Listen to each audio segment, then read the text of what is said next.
How you doing today? This is Leandre Johnson, and I'm going to be doing my speech over the Mandela Effect. Thank you. Ladies and gentlemen, today I want to talk about the Mandela Effect, a fascinating yet puzzling phenomenon. It makes us question how we remember things, and it's kind of scary, honestly. The Mandela Effect is when people remember something the wrong way, basically, in simpler terms. It's got the same name it's got its name from the Mandela Effect. It's a former South African president died in jail in the 1980s.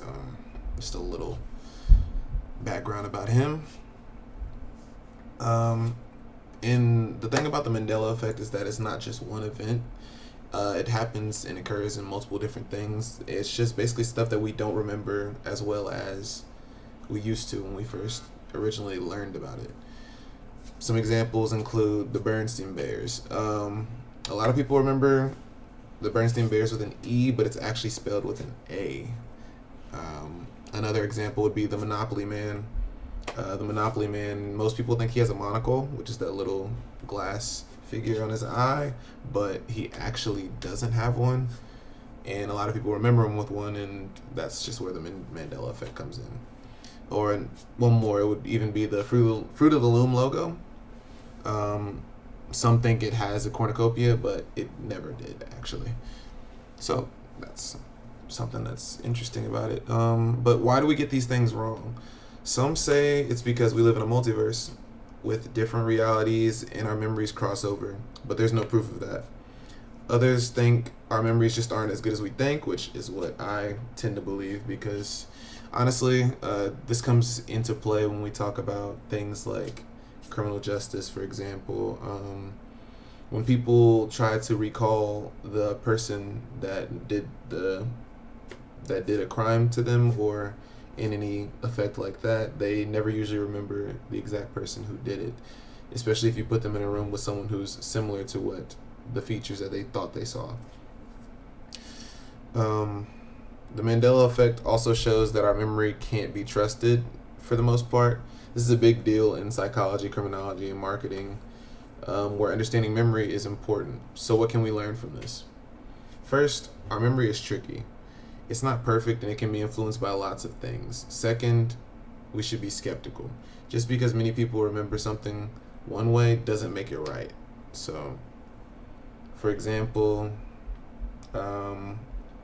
this happens a lot even in class. We try to remember things and it's not exactly as we remember it, obviously. So I know everyone in here has done that thing before. It just makes us think more, and we need to have relevant evidence towards things before we actually make a decision on it. Also,